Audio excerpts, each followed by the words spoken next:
Welcome back to the Change interview series. Today my guest is Lalitha Donatella Riback, and we are going to talk about her big life change and what came out of that, and maybe also what preceded it. Lalitha is an author. She's a Vedic astrologer, a life coach, and a spiritual teacher. And I would start with the question our audience certainly is thinking about, Lalitha. What does your name Lalitha mean, and how did you get that? Because as I have seen on your website, you are of Italian origin. Yes, you're right. Hi, Susanne, Dr. Susanne. I'm very proud of being interviewed, very honored. Thank you. At birth, my name was Donatella, like many Italian girls. And I was born in Italy, Italian parents, educated in Italy, Italian university, everything. But then my husband is American, so I got married and moved to Chicago. And Lalitha is my spiritual name that my spiritual teacher, Dr. Bhaskaran Pillai, gave me 10 years ago. And there is a saying in this yogic tradition that when you change a name, also your life will change in a positive way. So I adopted that name fully. I love it. It's the name of this Supreme Mother Goddess, the Supreme Goddess Lalitha Tripura Sundari. That's why it's not Italian. And Lalitha, I've seen that before you became a Vedic astrologer and a life coach and a spiritual teacher, you have been a journalist, and you have also worked in public relations. And then in 2003, so that's 20 years now, you made a big change to your career path. Would you just tell us about this decision and how it came about? Yes. Sometimes we need a little push to make the wanted change, and I'm no exception. I was doing very well in PR. I was vice president. I was getting great, cool accounts, etc., working with fabulous people. And I had good reputation in the media. They called me for quotes or for stories. So I was very lucky. And then suddenly, nothing. I failed every account, like 2 accounts in a row. And I thought, wait, what's going on? So I was taken aback. I was so used to having it so easy. So I started to get very bored. But I needed to fail, what I was trying. I was trying to get coverage for 2 clients. One was an institute of psychoanalysis, and another was a billionaire poetess who wanted to start, writing poetry and nobody wanted to cover these 2 stories. And I was like, what? Why? So I was very depressed and also very bored. So I started to look out of the window, etc. So one day I read in the New York Times an article that said, I used to work in PR and I was very stressed. So I took up yoga. And then I liked it so much, I became a yoga teacher and I quit PR. I was like, I want that. 10 years before I had started to take yoga, and I was pretty good at it. And also I studied the philosophy, I studied the Yoga Sutras, and I was a proper yogini. But I still was in PR, right? And that gave me the idea. I said, okay, I'll quit PR and I'll become a yoga teacher. I just want that. I want to wear yoga pants. No more, dressing up, and no more going anywhere. I just want to do that. And I did. I didn't get a chance until 2003, which was a year later. And I regret waiting a year because it was really boring. And I felt also guilty, because I wasn't doing a good job suddenly. And then, and it was really beautiful. So I enrolled in this course. It was a proper course. We sat for 12 hours, close to 10 hours a day, cross-legged. And then we studied all this beautiful philosophy, and I became a Reiki master. And then studied the Bhagavad Gita, and I was very good at certain poses. I looked really picture perfect at that time. I was lucky that I was able to master some positions, etc. And then that was how I decided to go, full immersion. It just didn't get in. I just wanted to help people who didn't like their jobs, or were miserable in their, professional life, and they wanted to do something better for themselves, to get healthier and happier. See, I didn't feel that yoga and meditation were just to calm the mind. I felt, no, they're transformational. They bring back your happiness. I was bubbling with energy and joy at that time, and I wanted everyone to have a chance to get that. Mm-hmm. So. Yeah, that's interesting. I think a lot of people who are in the coaching industry and are doing coaching and teaching, and who are also have gone down the spiritual path, many of them have been in other professions before, or in other businesses, in other life paths, and then at some point made a change. I mean, like myself, and that's why I started this interview series, actually, which is called Change. Because I thought it's interesting to tell the stories of people who have made or have faced. Yes. Some have made and some have faced major life changes, and to see how they have navigated that, and how they have come where they are now.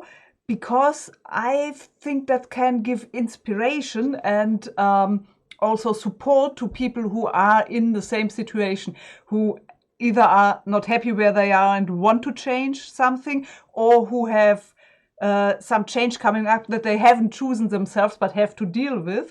Yes. Or they want to stay exactly where they are. They just want to find their joy again and their physical energy, their happiness, and not feel lethargic and getting some coffee and going to work. Why? We have all these available, and it's amazing how it can help. Yeah, that's an important point, that for some people, if they are not happy where they are, it means they have to make a major change and have to make a leap, so to speak. For some people, it's just that some details don't work, and they just have to make some little adjustments and changes to make that work for them, what they are in at the moment. Yeah. So to express better, just to be joyful. That's a big part, the 200% life that we'll talk about. And that's obviously something you are offering, and I'm offering to, and other coaches are offering to people to make a bigger change or make smaller changes to just be happier where they are. Right, you're right. It doesn't need to be the full transformation. Yeah. It's a menu. You take what works for you, right? Exactly. Some people may be intimidated. Oh, I don't want a transformation. I'm happy. But if you want little extra motivation and even some success, because we all have some moments when we lose heart and we're insecure, and a lot of women now are working and I grew up that way. My mother used to work, right? She was a journalist. I think I told you that. But I feel that now that almost all women are working, there's this new thing that I never heard about. It's called the imposter syndrome. So women are so used to give so much to the family, to the community, friends, etc. And then once they show up as professionals or as anything, it can be public figures, or it can be a different kind of career or job, they feel insecure. It's like, oh, if they find out I'm not that great, what happens to me? And I've experienced that too in the beginning, like, oh my God, look at this perfection, these perfect people or women, and we compare, and it's a terrible thing to do. And I don't do that anymore. Now I teach others, don't do that to yourself. It's not worth it. Yes, that's a really important thing, the imposter syndrome. It's actually, I come from academia, and in academia that's really rampant. I mean, academia breeds the imposter syndrome in men and women. But it's interesting that you say it's often in women that when they come from a background of caring for a family and they start in business, that they are struggling with that especially, and potentially more than men. Potentially, yes. Actually, I hear a lot of women. I've never heard men feel that way. Maybe we are brought up differently. I believe that men may have, they may have different issues, but not that one, and that doesn't make it any easier. But women typically have that, yes. Yeah. But to come back to the situation where you have a major life change, for people who want to make that or who just are facing something, I think we are going to get there too with your story in a moment. I would like to dive a little bit deeper in your big life change in 2003 first, and to just to dig a bit deeper and ask you how you managed to do that essentially, because you were in PR. I think you had a position of responsibility, probably a good income, I would assume, and then you had already been in the spiritual realm and yoga and all that, and you knew about that, so you had the skills obviously and the knowledge. But when you have done something completely different and then you want to change and actually become a yoga teacher or a meditation teacher and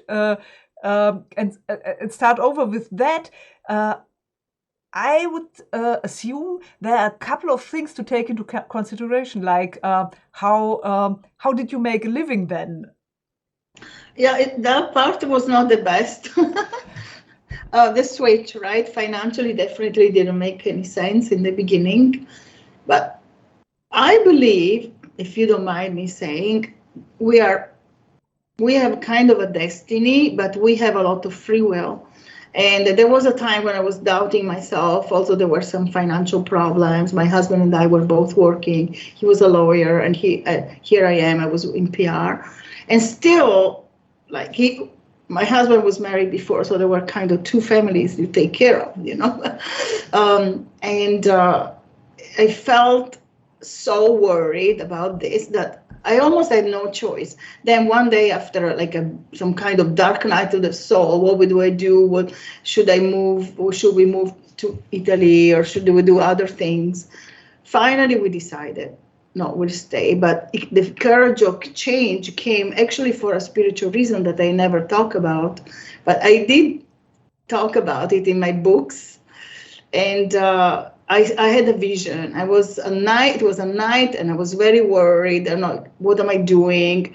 Where am I going? There was a house issue, etc. And then finally, I had this vision of a monk full of love and light. There was so much light. And he said, all your problems will be solved. And less than 4 weeks later, so about a month, it was all solved. In mysterious ways, we simply moved to another state for unforeseen circumstances, and it was divine. I found this campus of the Ursuline nuns that were offering courses in yoga and Reiki mastery, and even later an initiation in Kriya Yoga. It was so divine. It was just like a different dimension altogether. So I do have that strong belief that it happened thanks to divine design, because everything was so easy. I almost had no choice. In fact, if we first moved to Ohio, I was looking for a PR job, and I couldn't find it. And it's despite having a great background, from a big city, Chicago, and all these media, they're, more visible than this place in Ohio. And still, I couldn't find a job. And then after 2 weeks, I was kind of frustrated. My husband said, well, why? Why are you even trying? Didn't you want to become a yoga teacher? And I said, yes. And so he encouraged me. So yes, it was the divine. Also, my husband was divine. He pushed me. He gave me the final push, and I said, okay, let me do that. And then It was perfect. Yeah, it was amazing. So that means, just to summarize, that means you saw this story of someone else who changed from PR to yoga teaching, and you intuitively said, yeah, that's what I want. And then over the course of a year, you had I had opportunity. Yes. Yeah, you first tried to figure it out, and then there was the opportunities opened up, and you had this vision, and then this vision that everything will be okay, and then opportunities opened up, but you still try to go back. I doubted myself, because do you know how we're stuck? I was so stuck.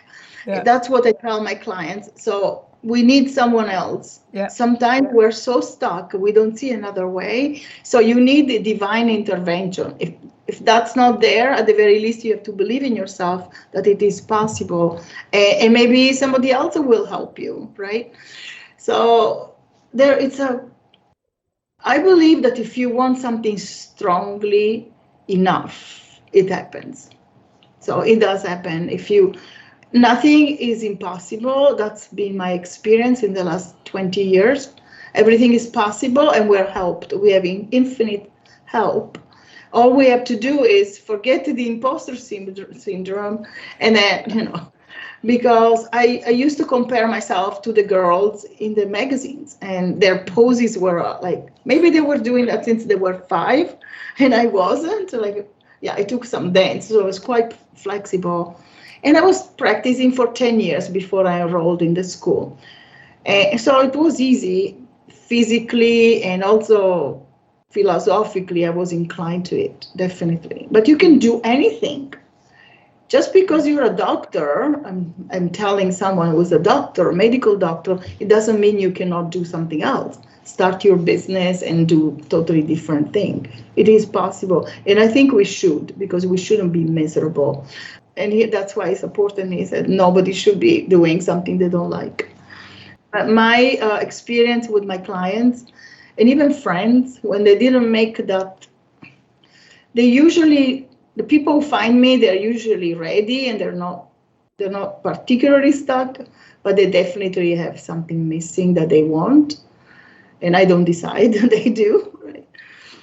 Yeah, they decide what they want to do, and I'm to help, right? So I can help them with various tools collected over 20 plus years, even longer than that. Yeah, because it's right this year, it's 20 years that you have been professionally in this. It was 20 exactly. Mm-hmm. Maybe that's a point we should make in this interview for people who listen to this and watch this from outside of the coaching sphere, who want to get a bit of a picture also, that coaching doesn't mean to push someone into a direction, but it means to help them find their own way. Support, help with tools that you have available according to their choices. So in fact, the first few coaching sessions are really to understand the goals of my clients. So it's all about them. It's not about me. I'm not invasive. Yeah. I don't tell them, this is your path. I don't do that with anyone, not even with my children. To the point that one of my sons once said, Mom, you should have pushed me. And I said, really? Really? Yeah, but it usually doesn't work. When parents start to push, then the children go the other way. It would have backfired anyway. So you should have pushed me. That was a new one. So you started out as a yoga and meditation teacher, right? And just as a side note, because you mentioned the positions you could see in the magazines, that's a thing I think people who haven't gone down that path have a false conception of. Because, for example, I have gone to yoga classes too for a couple of years, and my yoga teacher is a very down-to-earth person who has also been in fitness before, and she obviously can do a lot more than I can, but she's not someone who can, do very strange magical things with her body, and she can still be a good yoga teacher. but that's not yoga. I used to put my leg around my neck. I used to do the wheel, like all these advanced poses, which come just by practice. I was naturally flexible. Also, I had practiced dance, so ballet and jazz and all. But that's not the yoga. What is yoga? It's uniting your human mind with the cosmic mind, with the universal mind, which gives you power. So we lose our limitations, and there's no limit, and we can do anything. And that doesn't mean, that necessarily you have yogic powers, but definitely they can be acquired, and it gives you strength and sense of confidence. The first time I talked in front of a large crowd of 200 people, I was a co-chair of cultural events. Only women, about 500 women. I panicked so much that I forgot to say thank the president, to thank my co-chair. I just talked and said something. I was paralyzed, and now I talk publicly all the time. I'm very comfortable. It's just like you just have to show up and suit up, show up always. That's an advice I give. I gave to my children. I give to also to my clients, because as you do, you learn, and it's not difficult. It's just you're there. That's it. It happens on its own. And we're always guided. I believe we are divinely guided. And if you don't believe in the divine, we are universally guided by the universe. We live in a benevolent universe that wants the very best for us, and also that wants us to be evolved and successful. And we shouldn't believe that life is tough, right? Because it can be, definitely. And I've had my share, toughness, but definitely good things happen and miracles happen. That's my message. I think we should go a bit deeper at that point, because I think there are a lot of people out there who have problems with accepting, a notion of a loving, benevolent universe that wants our best, of living essentially in a benevolent world, which actually is a really nice thought to have and to cultivate. But I think many people will have problems with that because they're looking at all the horrible things that are happening and maybe have happened in their own lives. And so I think it's, if you are comfortable with talking about it, it would be great to share your own experience, that you are not talking from, a position of, well, my life went smoothly and nicely, and so I can believe that. I was not that lucky. You had a really tough, actually brutal experience yourself in your childhood. I did have some trauma like everyone else, but I remember I was very spiritual, and I used to talk to angels, to God, to the divine all the time, Mother Mary, Jesus, because I was brought up Catholic. So that was the divine I knew. And to me, it was like they were more real than my siblings. I saw them and I talked to them, and I was comfortable with them, right? But I was also very studious, I read a lot, etc. So I was also intellectual. It was a combination of both. And then my little sister died in an accident, and I lost my faith, like overnight. I didn't care about the divine. I didn't care. My parents were not spiritual, and we didn't go to church. So it was easy for me to just throw it out of the window. I didn't believe, and I was also a little resentful, because from the Gospels, like, which I believed totally, because intuitively I knew it was all true, and intuitively I know that we can do miracles. I thought, okay, so if that miracle didn't come, that means it's not true. It's all a lie, and I left it behind. What does God have to do with this event in my life now, right? And now in retrospect, but as a child, as a 12-year-old, I just let it go, and I didn't care. And then I lived a normal life, I went to university, and then I started traveling, and then marriage and children, etc. So we forget that we're not alone. We forget we have a lot of power. We forget that we are creating our life. We're the universe. Last year, we had 3 Nobel Prize winners in quantum physics who proved beyond any doubt that the universe doesn't exist. So what are we doing here? Every day we choose our lives. So we're choosing, of course, we have some people who are impossible and we say, did I choose that abuser? Did I choose a mother who, who neglected me or whatever, right? Anything. Maybe before birth. I have that belief that before birth we choose some very tough experiences because they make us stronger or we needed to learn a lesson. And I know that's far-fetched for most people, but we need to believe that we have control on our lives, that we are creating, and that's where the book comes perfectly. We are co-creating every second with the divine. If you don't believe the divine also, that's okay. You are creating with the universe. You're still creating yourself every second. Yes. Mm-hmm. And that's my moment to jump in and say yes, because we have the book. We have just to insert that we have connected over a book collaboration. Yes, the collaboration. It was a very synchronistic, divine collaboration. Yes. The book is called Evolving on Purpose: Co-Creating with the Divine. And yes. You are one of the authors of the book, and I am one of the authors of the book. And so we have connected over that. And it is published by Katie Carey's Soulful Valley Publishing House on the 30th of August. At, I think it's 9 a.m. UK time. So in the United Kingdom, and that's 10 a.m. Berlin time in Germany, so in this part of Europe. And I don't know what time it is in the US, but if any, I haven't looked, but I'm excited.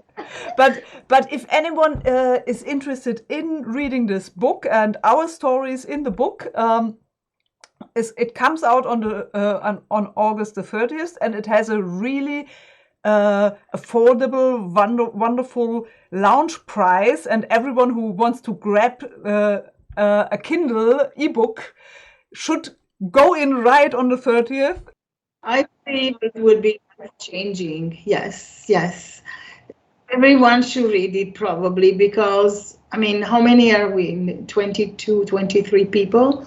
And we've all had amazing life changes through our spiritual experiences. They are international best-selling authors, amazing life coaches and spiritual teachers. And I believe that now the spiritual solution, the time for the spiritual solution has come, because we can figure out all these crises that we're having climatically, so the climate change and the financial picture, it's so shady more than ever. I mean, we have, God knows, we have a war in Europe, so we don't need to repeat what is not going right. What is going right, though, is that everybody's awakening to something higher and realizing their presence in a universe that is benevolent and that they have control on their lives, at least to a certain extent. And anytime we can make that switch, that we can create something wonderful. And that's something I wanted to ask you about. So you had this horrible experience at age 12 when your sister died in an accident, which is really deep and tough for a 12-year-old to experience that. And how did you then, after you had this time where you completely disconnected from all the spiritual and religious things, how did you get back to this conviction that you can make an impact on your own life? That's an excellent question. Thank you for asking. Yeah, I love that question, because I was very blessed that I didn't, go into despair, drugs, or other things that may happen to teenagers. But it didn't happen to me. I was very blessed and protected, I guess. No drugs, no crazy stuff, no this crazy promiscuity some girls end up in, or boys, just to cope. I didn't have that, fortunately. I was very blessed. But I was sad. I was kind of numb. Even when I studied philosophy, I was always like finding the problem. Okay, but they didn't tell me if God exists. They called it the problem of metaphysics. What problem? I knew God existed. I was mad at him. kind of lost the devotion, but I knew with beyond any doubt that God existed because I had my experiences, right? So I was very mad at God because I didn't get the miracle I wanted, but I lost my faith in the sense of the devotion. But so something stayed with me. My parents kind of had that, but not really. So it just was inborn, maybe, but it can be found through what? Staying open, right? Instead of becoming a skeptic, that's also a belief system. But I don't want to criticize anyone, but the skepticism, we have taken it to a level where everything, nothing makes sense anymore. Okay, so we can choose our belief system too.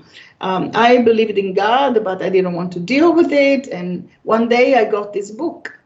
It was a book a nun gave me. It wasn't some, I think it was divine intervention, because I read this book by Tagore, a great poet, an Indian poet. It wasn't particularly spiritual in those poets, but there was something else. It was so beautiful, and I thought, this is truth. I can feel it. Nobody has to tell me. That is what's missing, the happiness, the joy, the love for nature, the divine, and something else, love, true love. And that's what gave me an idea. I thought, this is in India, but not in the West. I found the literature was always like, I was finding these people. Why are we studying them? They're all corrupt. They all have terrible vices. Why are we doing that? They all drink. So, okay, I was a little critical. I was a teenager. What can you do? I wasn't very compassionate. I was compassionate, but not, for what we were studying. I couldn't stand it. I was so depressed. And then I found it in the Indian culture, in poetry first and authors, and then I found it in their way of, connecting with your source. Let's call it your source. And that was, I started to look into it, and then in India, I had this Vedic Astrology consultation that was mind-blowing. This guy knew everything about me, but not in a casual, psychological way that fits everyone. He said to me, you had a very traumatic childhood. You lost somebody very dear to you.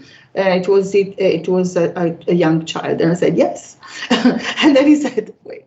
He said, you also write stories, but you're not telling anyone. You write short stories. And I said, yes. So this is not something that applies to everyone, right? So it was very specific and made some predictions, and everything came true. And I thought, wow, I want that. I want to study that. How do you get that? How do you get to know people's lives and help them? And of course, I didn't tell anybody. I was so, we're shy in the West about spiritual things. And so I put them in a drawer. I never told anybody, but it all happened. I met my husband, and I went to live in Chicago, where it was all the description of the astrologer. Everything came true. And then finally, I wanted to become a Vedic astrologer. And I studied yoga, and then eventually Vedic numerology and Vedic astrology. And so I feel that they're amazing tools.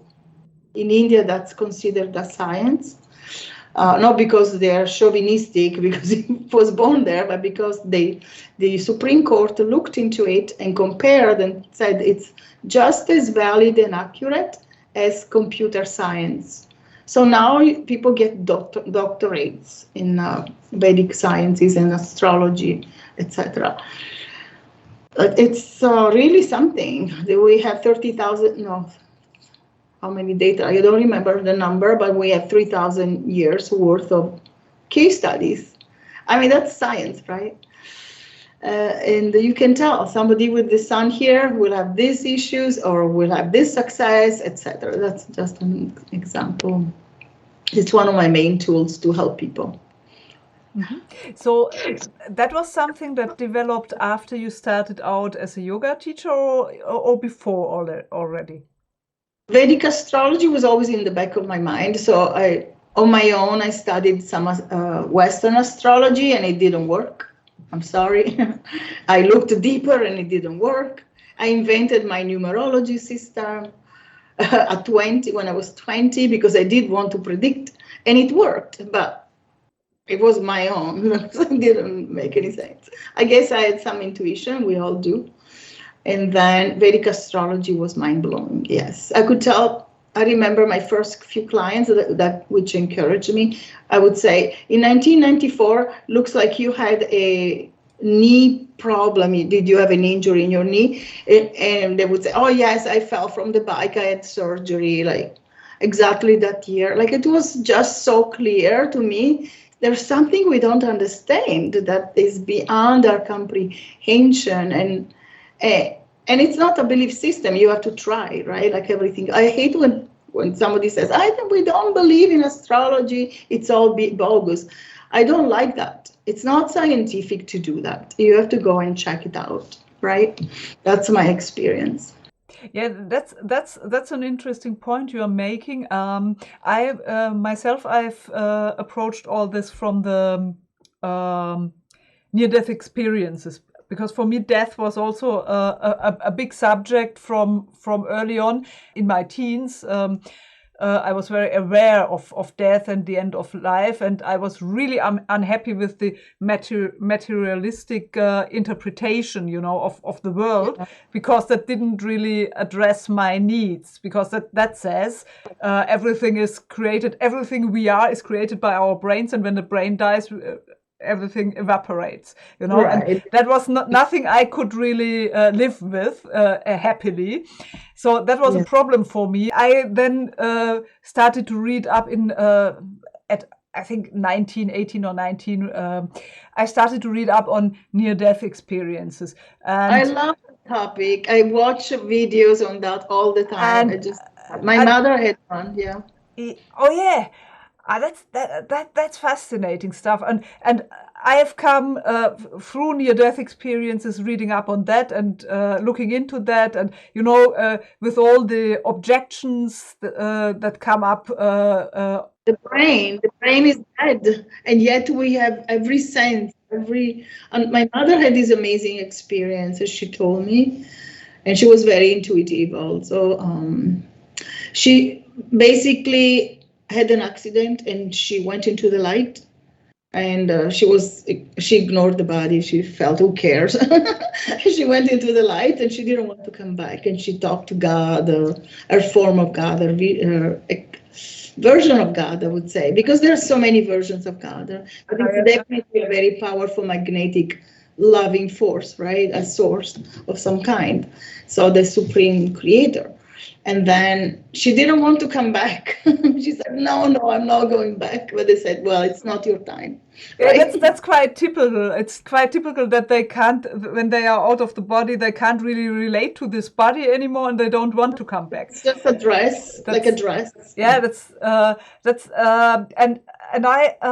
Yeah, I looked into that, and but there are a lot of objections, and scientists trying to explain it away and things like that. And I looked at all of these things, and from there I got to other places also, and I found essentially that there's as little evidence for the brain producing everything as there's evidence, hard scientific evidence for the contrary. So we can choose what's better for us to believe. Do we want to believe one thing that is not proven, or do we want to believe the other thing that is not proven? So, and they're all proven, actually.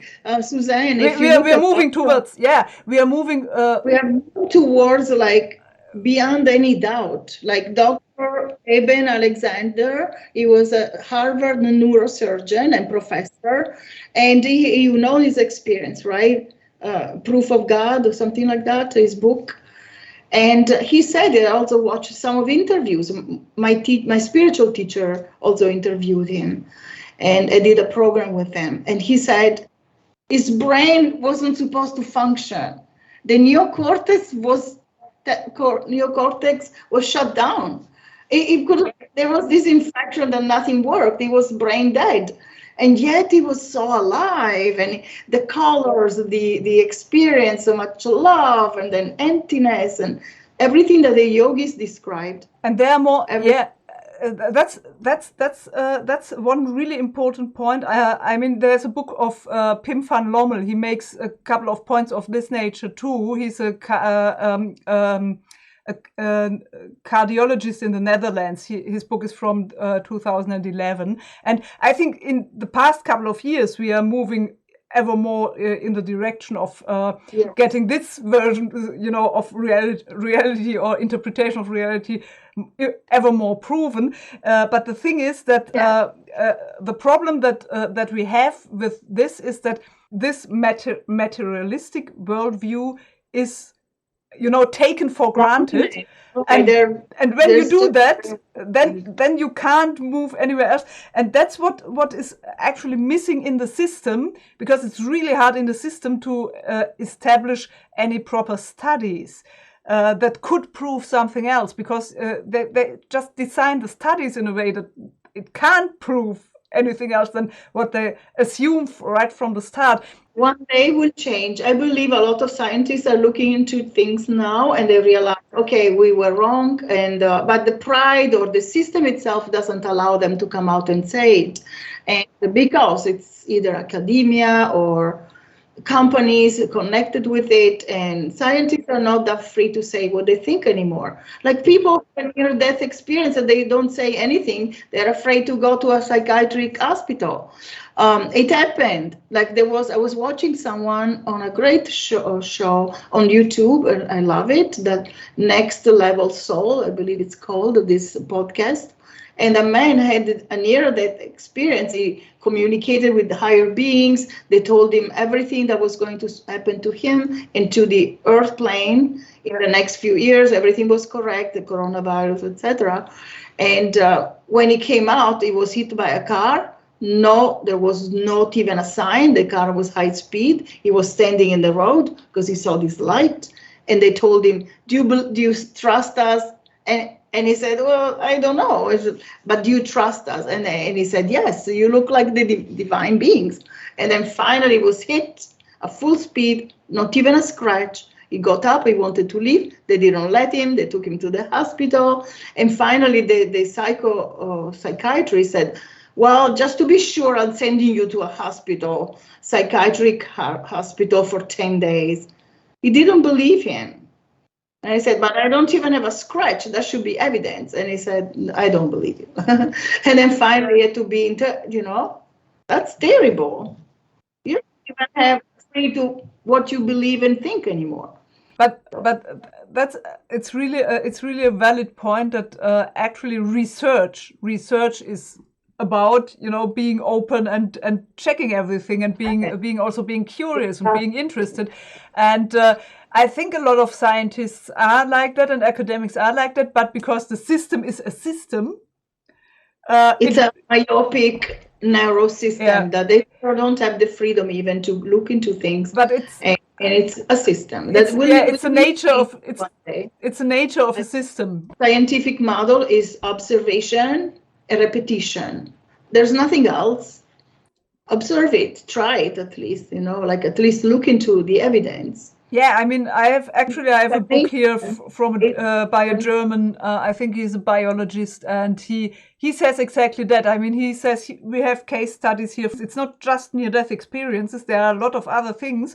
And reincarnation is a big. In the yogic path, reincarnation is paramount. Because why? We cannot learn in one life, and there's so much disparity in the social injustice. How do you explain that? Right? Yeah. So we cannot just throw it out of the window. We need to start becoming more open and looking into the details.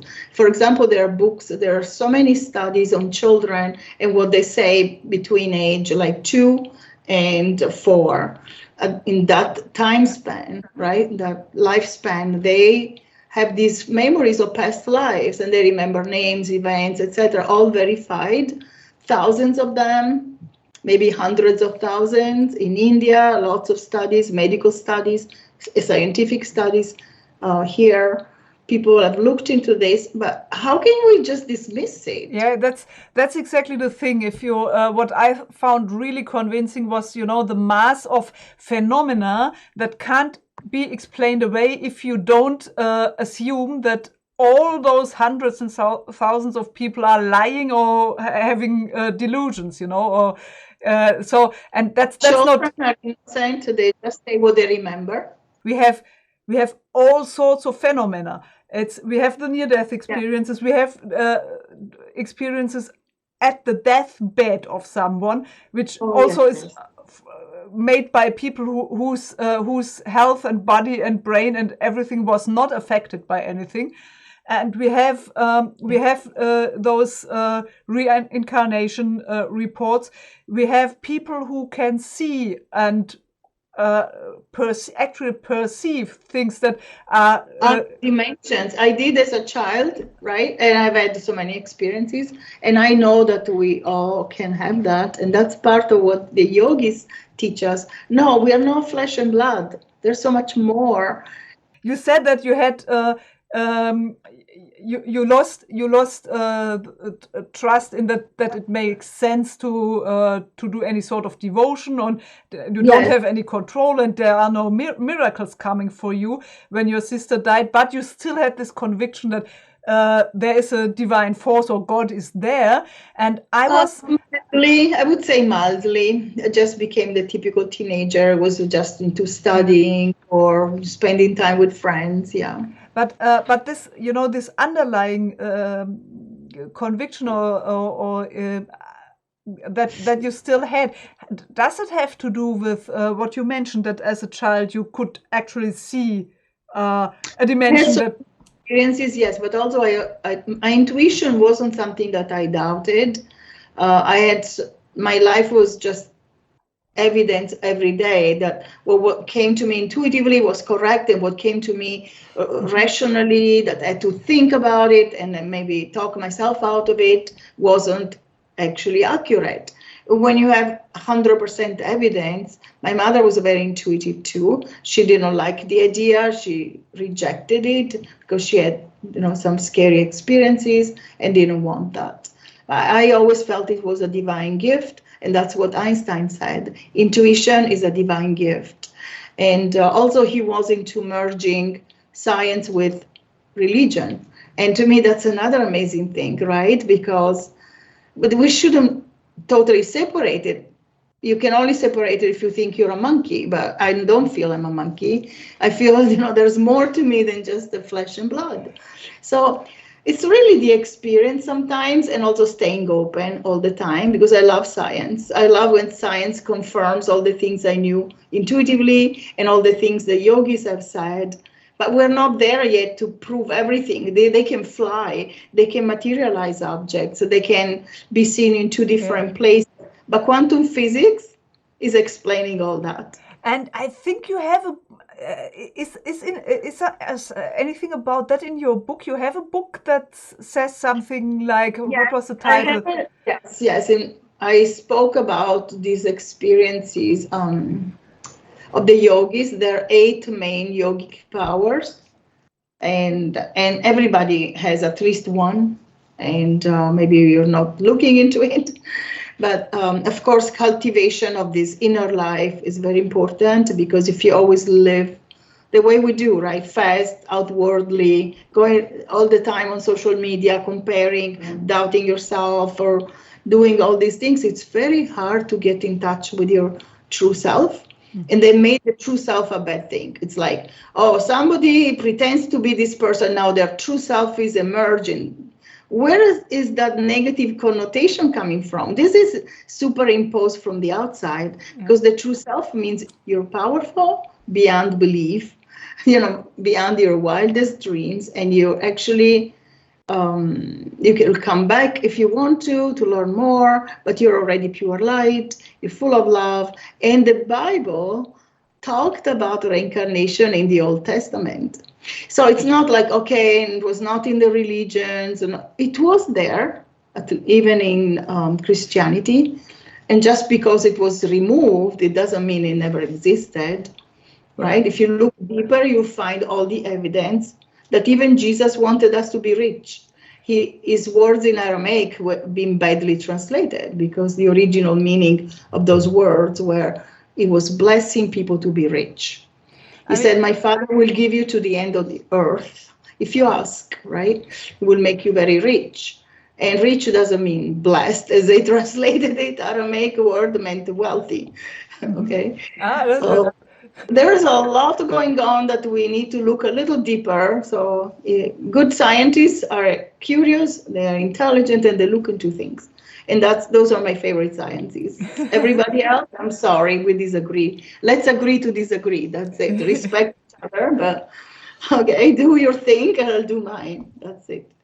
That's a fascinating topic. I mean, we can't go into every bit of that tonight because that's just too much. Running out of time, I guess. But because there's so much to talk about. But when I see people who are, they say, I can see dead people, I can see auras, I can see all that. And intuitively, I can see the.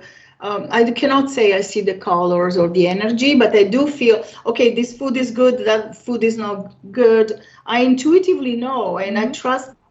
My mother came back with supernormal powers when she had her near-death experience. Yeah, sometimes. Because seeing the light gives you a lot of intelligence, and she was always incredibly bright, but she became kind of like a genius. She could do anything, like writing articles and and making dinner for 30 people. Then she could embroider, like she was amazing. One day she was doing something electrical. I thought, how can you do all these things? She was such a Renaissance woman. So I believe that actually once we see the light, that we have spiritual experiences, we become better. And full humans, light beings, yes. Full. It's rather fascinating, I think. But there's an interesting point you have made a couple of minutes before, which was about what you think is important now in this current situation, that we can't really solve all the issues that have come up now on the mere rational level, because there's so much global intertwined issues at the moment. I think you said we should just trust that we have everything that we need within. And that's why I do the 200% life coaching. The idea was not mine. It was my spiritual teacher who invented that phrase.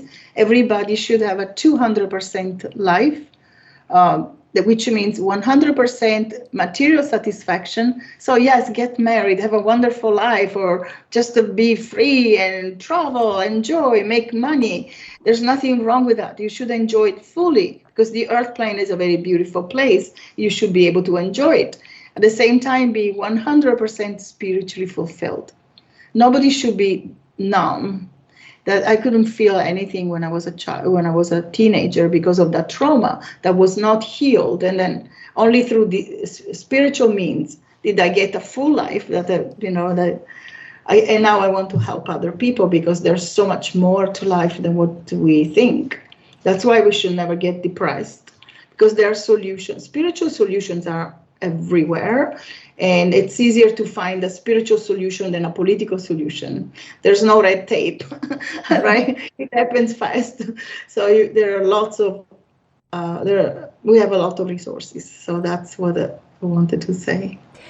Do you have a specific tip for our audience, how they can get more in touch with their inner life, their higher being? Yes, absolutely. I created some quick methods and methodologies so nobody should feel lost. Like, I know what works. Like when you're in a panic, oh my God, that is happening. My goodness, look, this is also happening. Oh, what do I do now with that person or with this situation? Yes, we should stop, go within. One of my teachers, Deepak Chopra, used to say, just stop yourself, feel the body, observe the body. And I've gone a little farther than that. So yes, be aware of your body and how you're breathing. That's always awesome. And from a medical doctor, that's awesome advice. But also there's something you go within, put your attention here on the middle of the forehead and the nostrils. And all of a sudden you're in a different state. And if you can pray, that's even better. So if you put your attention on the nostrils and the third eye, the pineal gland, I don't care if it's calcified, because the true pineal gland is in the subtle body, but even in the physical body. But just pay attention to that area and you'll be in a different state. You'll get new ideas. Also, you'll get like an intuition, or someone will come and help you, or at the very least, you will not panic. You will not think, oh, I'm finished. Okay, everybody has some bad experiences, and just going within. I'll give you a quick example practically. On September 11, I lived in the United States, and on September 11, what happened on TV, I didn't witness it. I lived in Chicago, not in New York City. But I was in a state of panic. And then because I meditated, I thought, okay, what do I do when I have nowhere to go? You go within. That's a yogic saying. So I sat and I started my meditation, and it worked just like on any other day. And then all of a sudden my heart opened, a sense of opening and love and compassion for the people in Iraq. And I thought, why Iraq? Everybody's talking about Afghanistan. The United States will go, to war with Afghanistan. That's what they're telling on TV. And I thought, well, I don't know. But anyway, 2 years later, then you know what happened. And then, after the war in Iraq, then I kind of realized, oh, wow, I had a vision of what was going to happen. Everybody has visions during their meditation. So let's not be afraid of it, and we're not crazy. Please just look deeper. That's it.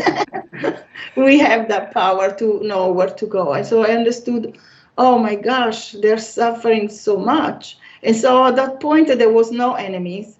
Yeah, of course, there are consequences of what people do. But then some people are skeptical. Was it really Iraq? Was it really from there? I don't want to go, into that, because I don't know everything. But still, you have a lot of resources, and just look into it. You're never alone. You're protected and guided, even in the worst moments. Oh, thank you. That's also this very simple technique. I'll test that tonight. That's really interesting because it's so. If you put. Yeah, because it's so easy. This is a technique my spiritual teacher gave us, and because if you put attention on the breath, sometimes there's panic and worry. Am I breathing right? Oh my God, I'm not breathing. Oh, I'm breathing too shallow. All these worries in the mind, and we don't want that. But if you put attention on the nostrils and inside the nostrils, that's not happening.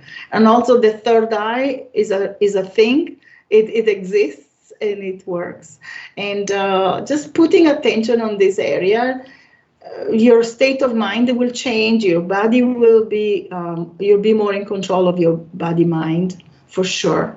If you don't even get that, wow, eureka. That's perfect. I have had a little series. I haven't put in anything for a long time, but I had a little series, mini life hacks. But this kind of this is really a pill, mini pill.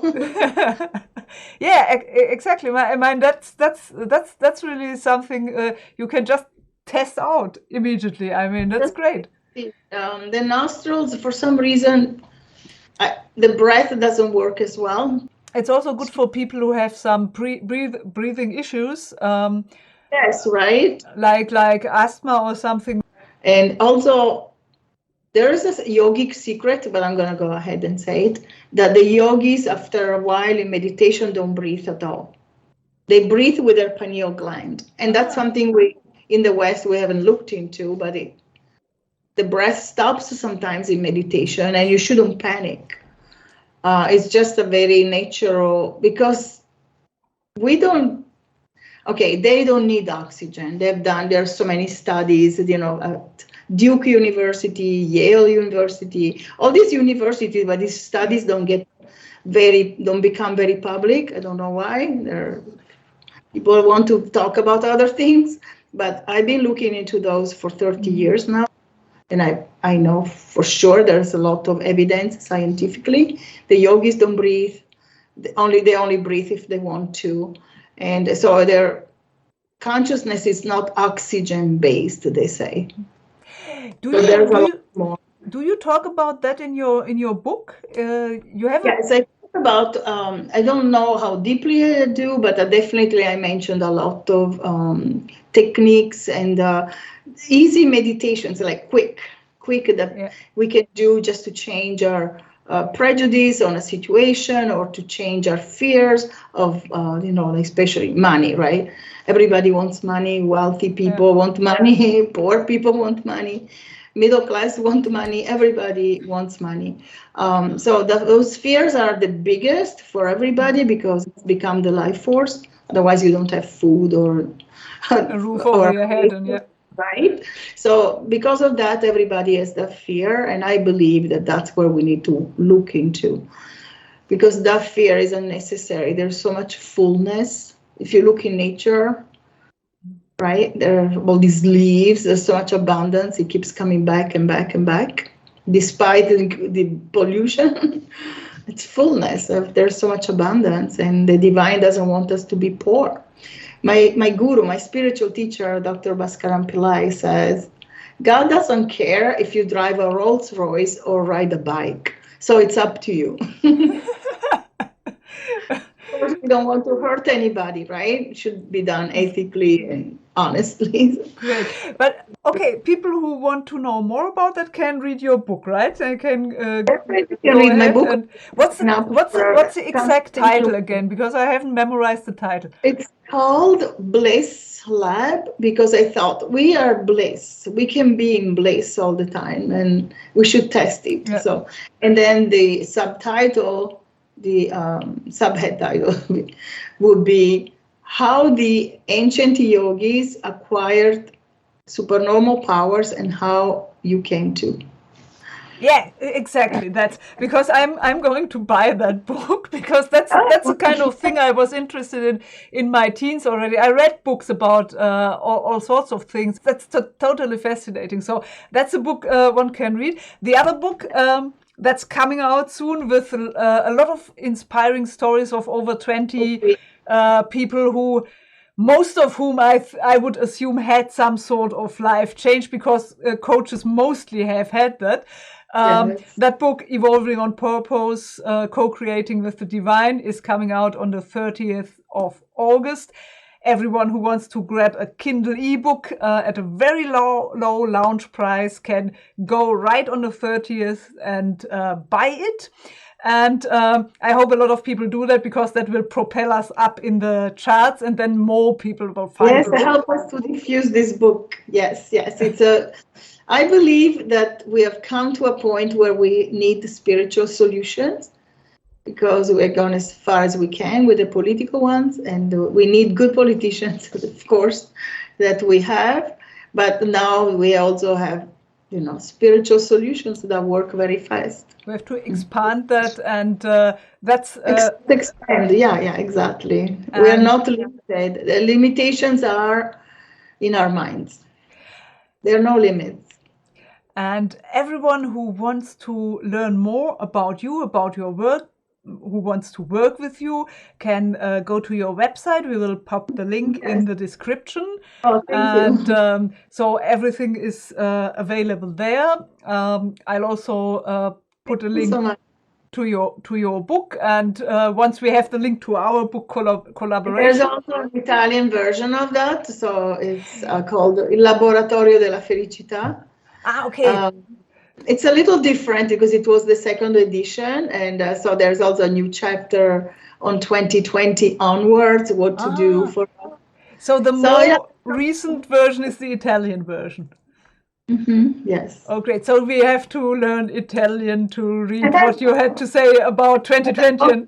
Students are Italian, and my also clients, and they wanted something, and I never had, they don't all they're not fluent in English. Yeah. Many of them, so I wanted them to.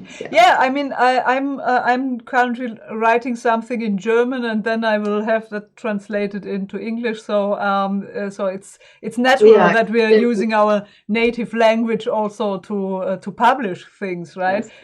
And All to people benefit, I believe, with your teachings in Germany. That's wonderful. In any case, I'll check out your Italian book then too, if there's more in it. It's more beautiful. I have to confess that my Italian book is more beautiful because, first of all, it was translated by geniuses, like amazing editors.